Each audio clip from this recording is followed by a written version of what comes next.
Hello everybody, hopefully you're all well, hopefully you're all safe. It is your boy Brad here and welcome to another video. And today is a really good day.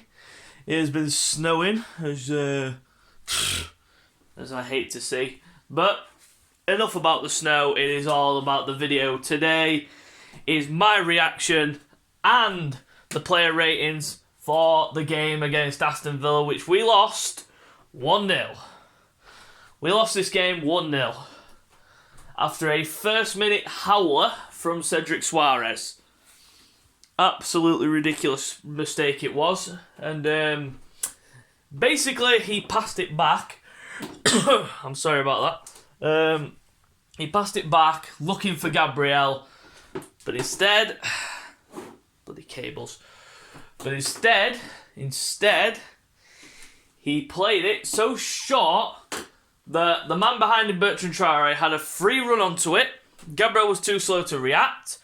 He got skimmed down the outside. He rolls it across. And of course, who's in the middle waiting? Only their most dangerous striker, Ollie Watkins, who has been in good form. Hits Holding on the knee. Matty Ryan's got no chance with that. But other than that, he had a really good game.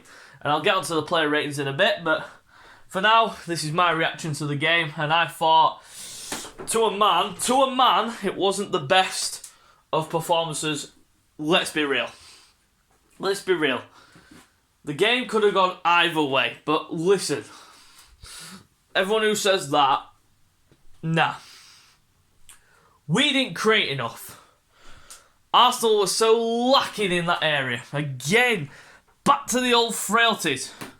I mean, lately we've seen the rise of Smith Rowe, Saka... and all the youngsters. But in that game, there was none of them. There was none of them even... were they even playing? That's the thing that people will ask. Were they even playing? Because you hardly heard from Smith Rowe. So he had a quiet game. Saka had a few good moments here and there, but was relatively quiet. Again, it's like... well, you can't really heap the pressure on these young kids because... if you do, then you're just stupid. You need the experienced players to step up. But there is one thing that I will question Mikel on, and that was the fact that he took off, I forget who it was now, I think it was Thomas Partey, obviously because he was injured, and he brings on Willian. We are 1-0 down, chasing a game, and you bring on a man that can't even dictate or affect the game in any way, shape or form. Because Willian has been an utter flop. He has been an utter flop. End of story. Free transfer. Everyone thought at the time, and I'll be one of those to admit that I thought it was a good sign at the time because it made sense. But how wrong were we? How wrong were we as Arsenal fans to think that Willian was going to be a success at Arsenal? It has been an absolute disaster. And basically, what can I say? What more can I say about Willian? I don't even want to talk about Willian. I can't even be arsed talking about Willian.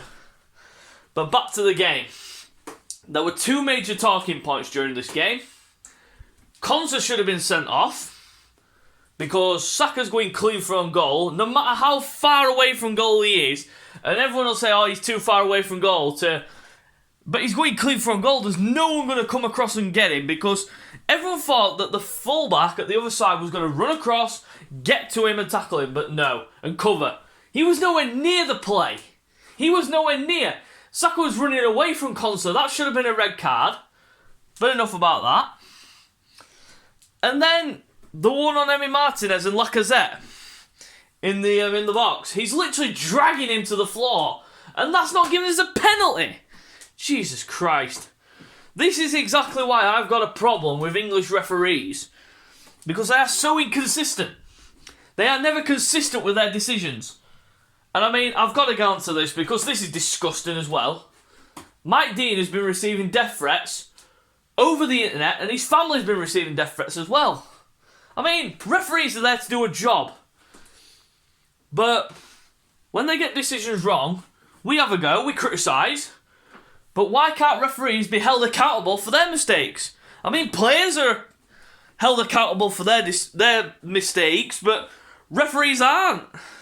It's like you can't get a referee after the game to sit in front of a screen, look at the mistake they made, and explain why they made that decision. You can't. And then you got dinosaurs like Peter Walton, who come out with all the bullshit in the world and thinking they know the best thing in terms of like the decisions and such. Nah. Peter Walton on Tuesday, he said if David Luiz would have clattered and took out Willian Jose, but made it look like he was making a genuine attempt to get the ball, that would have been a yellow card.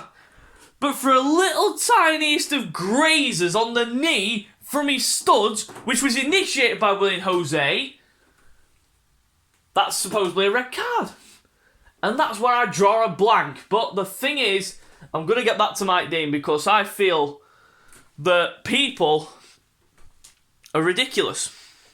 Why would you send a man death threats? Why would you send his family death threats? That's ridiculous for me. That's enough on that subject. Right. Now we're going to get into the player ratings. We didn't have Leno in net today because obviously in that game because he was suspended because of the stupid handball he produced against Wolves. So in goal we go Matty Ryan, and he had a really good game. The goal he couldn't do anything about because it was clean and simple. It hit holding and it went into the net, so he couldn't do anything about that. But some of the saves he was making, good saves, really good saves. There was one specific from Grealish where he palmed it out right into the danger zone, but it went straight to one of our players and it avoided Ollie Watkins. It was a really good save. So I give Matty Ryan a 7 for his performance. It was a really good performance. He was probably the best out of the lot. Going into the defence was Hector Bellerin. This guy. Oh dear. Where do I start? Where do I start with Hector Bellerin? Literally, this guy is a joke. I mean, he has lost his pace. He's lost his pace. And I can't say anything else. And his crossing, his delivery, his final ball is atrocious. It's absolutely atrocious. So I'm going to give Hector Bellerin a 4. In the defence, Rob Holding to start with, not the greatest of performances, but it wasn't the worst. There were a few awkward moments here and there, but not really anything too concerning. But he could have been tighter on Watkins for the goal, but that's another subject for another day. So I'll give Rob a 5.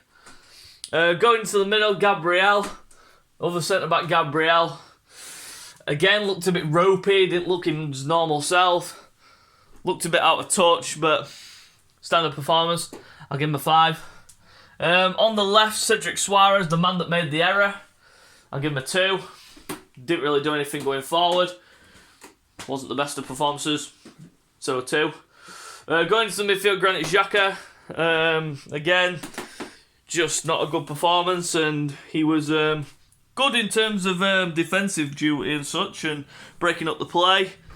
Didn't really do much in terms of going forward. Give him a 5. Thomas Partey at the other side came off injured. I'm glad it's not serious. Found out yesterday that it isn't as serious as first thought, and he could be available for Leeds on Sunday. But I give Thomas Partey a 5. Few misplaced passes, not the best of games, but it was a standard performance for me. Broke up the play well like Xhaka, but standard performance. On the right, Bukayo Saka. Again, it was a quiet afternoon. Wasn't the best of games for him. Konza should have been sent off, as I've recently said, but I'll give him a 5. Smith Rowe, again, quiet. Not his best of games. Wasn't really dictating the play in terms of creative sense, so I give him a 5. Pepe on the left, I should say. Everyone scapegoated Pepe, saying that he was not consistent, saying that he was rubbish. He wasn't rubbish. He was trying. He was trying to run at defenders, trying to commit them and try taking them on, but of course it didn't work. So I'll give Pepe a 6 for his performance. And Alex Lacazette up front, not really the best of performances. Hold-up play was a bit off. work rate you can't fault in terms of the youngsters and Lacazette. The work rate was good, but just didn't work at the end of the day, so give him a 5. Substitutes, Aubameyang, didn't really affect the game in any shape or form, so I'll give him a 5. Stand at 5. Martin Odegaard did have that big chance. He did have that big chance. And he blazed it over the bar. But he looked dangerous when he came on. He was creating. He was trying to get the play going. But it just wasn't enough. So I'll give him a 6 for his impact. And Willian, give him a 1. Did fuck all. Just came on, ran around like a bush. And I can't be asked talking about Willian anymore.